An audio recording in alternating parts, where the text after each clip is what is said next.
Welcome to Chellamma kitchen. இன்றைக்கி நம்ம செய்ய போகிறது பிரெட் சில்லி மசாலா. எப்படி செய்வோன்னு பார்ப்போம். இது ரொம்ப ஈஸியாக பண்ணலாம்.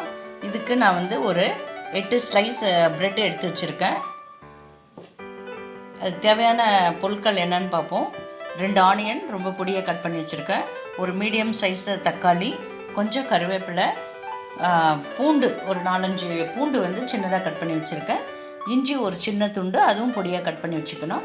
அடுத்தது இந்த கேப்சிகம், அது ஒரு மீடியம் சைஸு, அதையும் சின்னதாக கட் பண்ணி வச்சுக்கணும். அப்புறம் நமக்கு தேவையானது வேறு என்னன்னு பார்த்திங்கன்னா, கொஞ்சம் 1 டீஸ்பூனு மஞ்சத்தூள், தனியாத்தூள், அப்புறம் 1 ஸ்பூன் மிளகாய்த்தூள். இவ்வளோ தான் நமக்கு தேவையானது. வாங்க இப்போ நம்ம செய்யணும். எடுத்து வச்சுருக்க இந்த பிரெட் ஸ்லைசஸை நம்ம சின்ன சின்ன பீசஸாக நம்ம கட் பண்ணி வச்சுக்கணும். இப்போ நம்ம செய்யலாம் வாங்க. ஃபஸ்ட்டு இதை நம்ம டோஸ்ட் பண்ணி எடுத்து இதில் ஒரு கடாயை வச்சுட்டு அதில் சிம்மில் வச்சுக்கோங்க. 1 ஸ்பூன் ஆயில் விட்டு, ஒரு 1.5 ஸ்பூன் ஆயில் விட்டு இந்த ப்ரெட்டு கட் பண்ணி வச்சுருக்கோம் இல்லையா சின்ன பீசஸாக, அதை போட்டு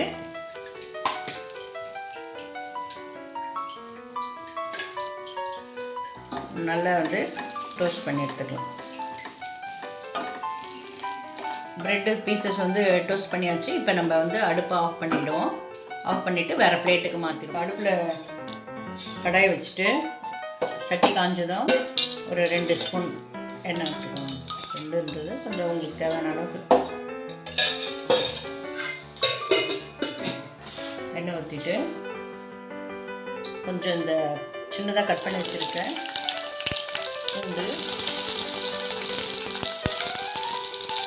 சிம்மில் வச்சுக்கோங்க. பூண்டு வதக்கிட்டு அப்புறம் இஞ்சி அதை போட்டுக்கோங்க.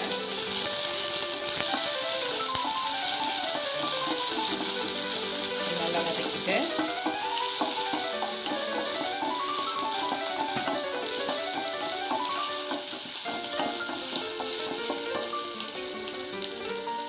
கொஞ்சம் வதங்கின உடனே இந்த கட் பண்ணி வச்சுருக்க ஆனியனை போட்டுருங்க.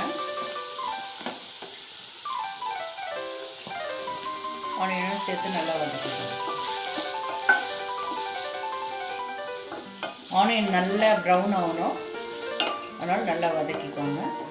ஆனியன் ஓரளவு கொஞ்சம் வதங்கின அப்புறம் இந்த தக்காளியும் சேர்த்துக்கோங்க. கருவேப்பிலையும் போட்டுக்கலாம்.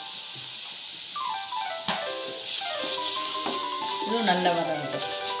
இந்த தக்காளி எல்லாம் நல்லா வதங்கின அப்புறம் இதில் நம்ம இந்த மசாலாவை சேர்த்துப்போம்.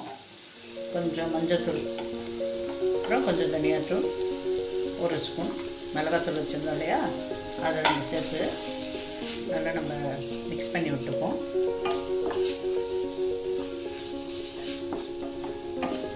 மிக்ஸ் பண்ணிவிட்டு கொஞ்சம் சால்ட்டும் இப்பயே நம்ம சேர்த்து விட்டுருவோம். சால்ட்டு நம்ம எடுத்து வச்சுருக்க இந்த ப்ரெட்டு பீசஸ்க்கு தேவையான சால்ட் நம்ம சேர்த்துப்போம். சேர்த்துட்டு அப்படியே சிம்லேயே வச்சு வதக்கிடுவோம். இப்போ நல்லா வதக்கி எண்ணெய் பிரிஞ்சு வர மாதிரி இருக்குது பாருங்கள். இப்போ நம்ம என்ன செய்யலாம், இந்த குடமிளகாய் எடுத்து வச்சுருக்கோம் இல்லையா, அதையும் நம்ம ஆட் பண்ணி நல்லா மிக்ஸ் பண்ணிக்கோங்க. அதெல்லாம் சூப்பராக ரெடி ஆகிடுச்சு. இதில் நம்ம டோஸ்ட் பண்ணி வச்சுருக்க அந்த ப்ரெட்டை போட்டு நல்லா மிக்ஸ் பண்ணிடுவோம். நல்லா மிக்ஸ் பண்ணிட்டோம். அடுப்பு ஆஃப் பண்ணிவிட்டு நல்லா மிக்ஸ் பண்ணுங்கள். மிக்ஸ் பண்ணிவிட்டு ஃபைனலாக நம்ம இந்த கொத்தமல்லியை போட்டுடணும். கொத்தமல்லி போட்டு அதையும் கொஞ்சம் நல்லா மிக்ஸ் பண்ணி விட்டுருங்க. அவ்வளோதான், ரெடி ஆகிடுச்சு. நம்ம bread masala, chilli bread masala ready ஆகிடுது. இப்போ நம்ம சர்வ் பண்ணிவிடுவோம். சூப்பரான சில்லி ப்ரெட் மசாலா ரெடியாக இருக்குது. இது ஈவினிங் ஸ்நாக்ஸாக இப்போ இந்த மழை காலத்தில் கூட நம்ம சாப்பிட்லாம். ரொம்ப டேஸ்ட்டாக இருக்கும். சாஸ் செஞ்சோம் போடலாம், பட் சாஸை விட இப்போ நம்ம வீட்டில் இருக்கிற பொருளை வச்சு நம்ம செய்யும்போது ரொம்ப டேஸ்ட்டாக இருக்கும். தேங்க்யூ ஃபார் வாட்சிங். உங்களுக்கு இந்த வீடியோ பிடிச்சிருந்தா சப்ஸ்கிரைப் பண்ணுங்கள், கமெண்ட் பண்ணுங்கள். தேங்க்யூ.